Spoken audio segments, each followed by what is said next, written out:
मित्रों नमस्कार। आपका बहुत बहुत स्वागत है। मित्रों, पुरानी पेंशन और नई पेंशन स्कीम को लेकर मैं कुछ डेवलपमेंट्स आपको बता रहा हूं। और आज जो डेवलपमेंट है वह है कि अब केंद्र सरकार भी अपने कर्मचारियों को 50% गारंटी पेंशन दे सकती है। और ये ऐसा लगता है कि ऑलमोस्ट ये फाइनल है, अब फाइनल है, क्योंकि पहले सरकार ने 20% का किया था, फिर 40% का किया था। लेकिन अभी आंध्र प्रदेश सरकार ने जो अपने कर्मचारियों के लिए 50% की गारंटी दी है, उससे जो केंद्र सरकार में दबाव में है। और आपको पता है कि 2024 का चुनाव है और हर हाल में प्रधानमंत्री मोदी को ये चुनाव जीतना है। और अभी जो 5 राज्यों के चुनाव चल रहे हैं उसमें कांग्रेस ने एक बहुत बड़ा इशू बना दिया है। उन्होंने अपने घोषणा पत्र में जो 5 गारंटियां 7 गारंटियां वो दे रहे हैं। अभी राजस्थान में 7 गारंटियां हैं, जो मध्य प्रदेश में उन्होंने 101 गारंटी दी है, और इसी तरह से ही वो तेलंगाना में भी बात कर रहे हैं। तो ऐसा लगता है कि केंद्र सरकार के जो कांग्रेस का ट्रैप है उसमें कहीं ना कहीं केंद्र सरकार फंसती जा रही है, क्योंकि मजबूरी है। लोग वोट उसे देख रहे हैं। जब मैं इवन अभी जो मैंने ओपीएस पर जो अभी एक वीडियो बनाया था उसमें तमाम साथियों ने जो कमेंट किया था उसमें ये कहता है कि ओनली ओपीएस, और हम वोट उसी को देंगे जो ओपीएस लागू करेगा। ये बात मेरी कमेंट बॉक्स में आप देखें तो उसमें तमाम लोगों ने, कम से कम 300-400 लोगों ने कमेंट किया है कि वोट फॉर ओपीएस। तो इसलिए सरकार को भी लगता है कि ये इशू है और उस इशू के कारण हमको अब ओपीएस देना ही पड़ेगा, क्योंकि पुराना ओपीएस तो एज इट इज नहीं दे सकते, लेकिन जो एनपीएस है उसमें सुधार करना है।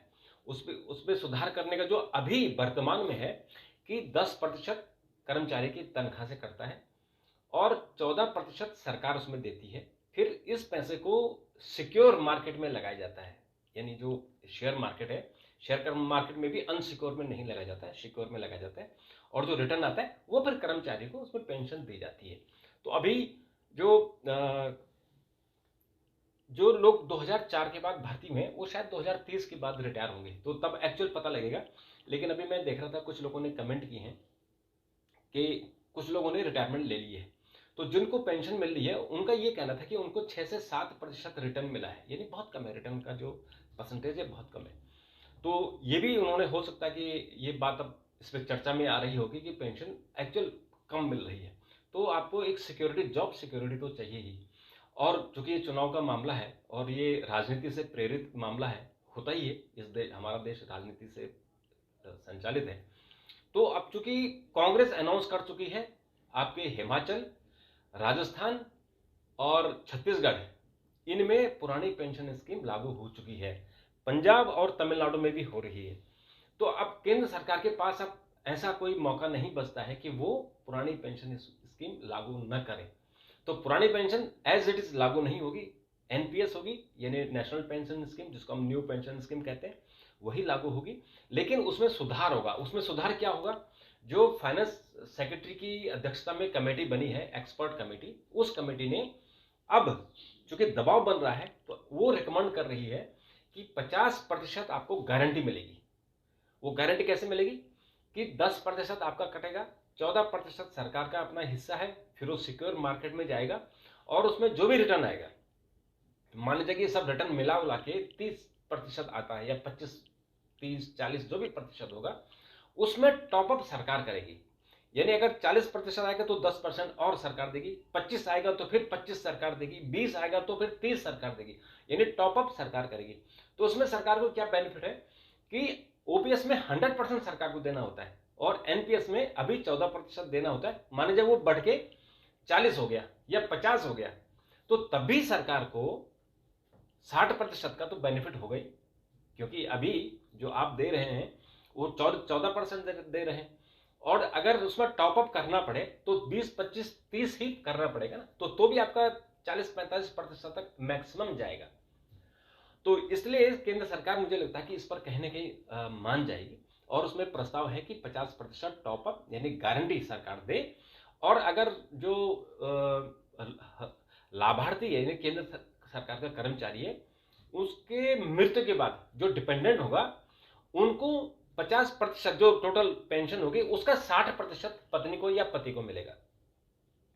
और अगर आपने 30 साल की सेवा नहीं की, 30 साल की सेवा करोगे तो 50% रिटर्न मिलेगा, 50% पेंशन मिलेगी। और अगर आपने 20 से 30 साल की नौकरी की तो तब आपको 40% मिलेगी। यानी अगर आपने पूरी पूरी नौकरी की तो 50% पेंशन मिलेगी, और अगर आपने पूरी नौकरी नहीं की, प्री मैच्योर आपने रिटायरमेंट ले ली है, तो तब आपको 40% रिटर्न मिलेगा।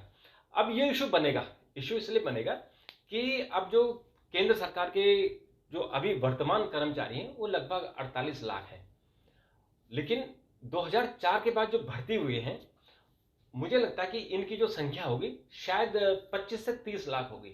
और अब जैसे आज भी प्रधानमंत्री ने 51,000 लोगों को रोजगार नियुक्ति पत्र सौंपे हैं, और अभी दिवाली में भी शायद 50,000 लोगों के और सौंपेंगे। तो जो पिछले एक साल में सरकार ने नियुक्ति पत्र सौंपे हैं, और जो पिछले 9 साल में हमने देखे हैं कि करीबन 9 लाख नए भर्तियां हुई हैं केंद्र सरकार में, 9 लाख नई पिछले 9 सालों में। तो 2014 से हम अनुमान अगर हम लगाएं तो शायद 2014 के बाद से अभी तक मुझे लगता है 20 से 25 लाख नई भर्तियां हुई होंगी।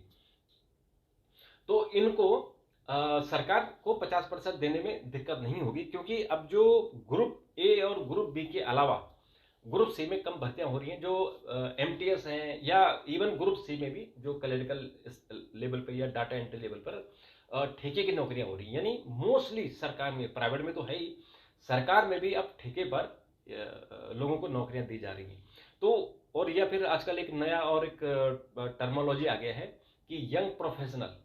तो यंग प्रोफेशनल के 3 साल के लिए नियुक्ति होती है, और उनको 3 साल और एक्सटेंड कर सकते हैं, यानी 2 ही बार कर सकते हैं। तो वो भी मैं देखता हूँ कि बड़े जो इंटेलिजेंट बच्चे होते हैं, बहुत ही टैलेंटेड बच्चे आ रहे हैं। तो जो नई भर्तियां हो रही हैं, एक तो सरकार की हो रही है, और दूसरा सरकार में जो कॉन्ट्रैक्ट पर नौकरियां हो रही हैं, और यंग प्रोफेशनल के नाम पर बहुत ही टैलेंटेड और नए बच्चे भी आ रहे हैं, और 3 साल बाद वो लोग चले जा रहे हैं, या उनको मैक्सिमम 2 बार ही उनको कॉन्ट्रैक्ट दिया जाता है, उसके बाद नहीं दिया जाता है। तो इसलिए जो सरकार का बोझ है वो धीरे धीरे कम होगा, क्योंकि जो भर्तियां पहले होती थी 84 से पहले, और जब राजीव गांधी सरकार में आए तो उन्होंने भर्तियां कम कर दी थी, और अभी जो रिक्वायरमेंट होती है, यानी जो ज़रूरत के हिसाब से जरूरत लोगों की ज़रूरत पड़ती है, तो वही भर्तियां होती हैं। और अभी तो इन सब से अगर हम लगाएं, टोटल अगर हम अनुमान लगाएं, तो सरकार का ओवरऑल जो नॉन प्लान का बजट है वो कम होगा, जो पहले होता था और अब कम होगा। तो इसलिए सरकार अब 50% देने के मूड में आ गई है कि आपको जो एनपीएस स्कीम के तहत उसमें संशोधन किया जाएगा, और आपको 50% उसमें गारंटी दी जाएगी। अब उसमें बार बार एक सवाल उठ रहा है कि क्या उसमें डीए मिलेगा। दरअसल ओपीएस में तो डीए था कि जो पुरानी पेंशन स्कीम है आपको हर 6 महीने में डीए मिलता था, लेकिन जो अब एनपीएस में होगा, क्या उसमें डीए मिलेगा? तो मुझे लगता है कि अभी हमें थोड़ा इंतजार करना पड़ेगा कि कमेटी अपनी क्या रिपोर्ट देती है, क्योंकि अगर डीए मिलता है उसमें इंक्लूड किया जाएगा तो उसमें हिस्सा क्या होगा, फिर जो पेंशनर है उसका तो हिस्सा इसमें होगा नहीं, तो सरकार अपने हिस्से से क्या देगी? तो सरकार ने अपना हिस्सा अपने पिंड छुड़ाने के लिए तो एनपीएस लाई थी। तो मुझे ऐसा डाउट है कि शायद उसमें डीए नहीं होगा, और उसमें जो 50% आपकी जो आखिरी सैलरी होगी, उस आखिरी सैलरी की तनख्वाह का 50% आपको दिया जाएगा, और वो भी गारंटी होगी। और अगर 30 साल की नौकरी आपने की है तो 50%, 30 साल से कम नौकरी की है आपने तो 40%, और अगर मृत्यु हो जाती है तो जो डिपेंडेंट होगा उनको 50% का 60%। यदि मान लीजिए आपकी 20,000 रुपये पेंशन बनती है तो 20,000 का 60% आपको मिलेगा। तो ये एक प्रपोजल है, और मुझे लगता है कि ये प्रपोजल स्वीकार हो जाएगा, क्योंकि सरकार के पास अब कोई ऑप्शन नहीं बचा। क्योंकि अभी उत्तर प्रदेश में हमने देखा कि एक यात्रा सरकारी जो टीचर हैं उन्होंने निकाली थी, उसके बाद महाराष्ट्र में 8 नवंबर को माई फैमिली माई पेंशन के नाम से बहुत बड़ा आंदोलन शुरू होने वाला है। उसके बाद वो आमरण अनशन करेंगे, और देश के अन्य हिस्सों में भी इस तरह की बातें हो रही हैं। तो मुझे लगता है कि अब सरकार इस पर मान जाएगी, और लोकसभा चुनाव की घोषणा से पहले इस पर कुछ न कुछ फैसला होने वाला है, और कमेटी ने अपनी रिपोर्ट ड्राफ्ट तैयार कर लिया, वो रिपोर्ट अपनी देने वाली है, और मुझे लगता है फटाफट इस पर काम होगा, क्योंकि ये 5 राज्यों के जो चुनाव हैं इनके परिणाम भी बहुत काउंट करेंगे, और इन चुनाव का परिणाम का असर आपकी एनपीएस पर भी पड़ेगा। तो मित्रों, इसमें जो भी आगे खबर होगी मैं आपको बताऊंगा। तो अभी मुझे इजाज़त दीजिए। चैनल सब्सक्राइब जरूर कीजिए और अपने मित्रों को भी कराइए। तब तक के लिए थैंक यू।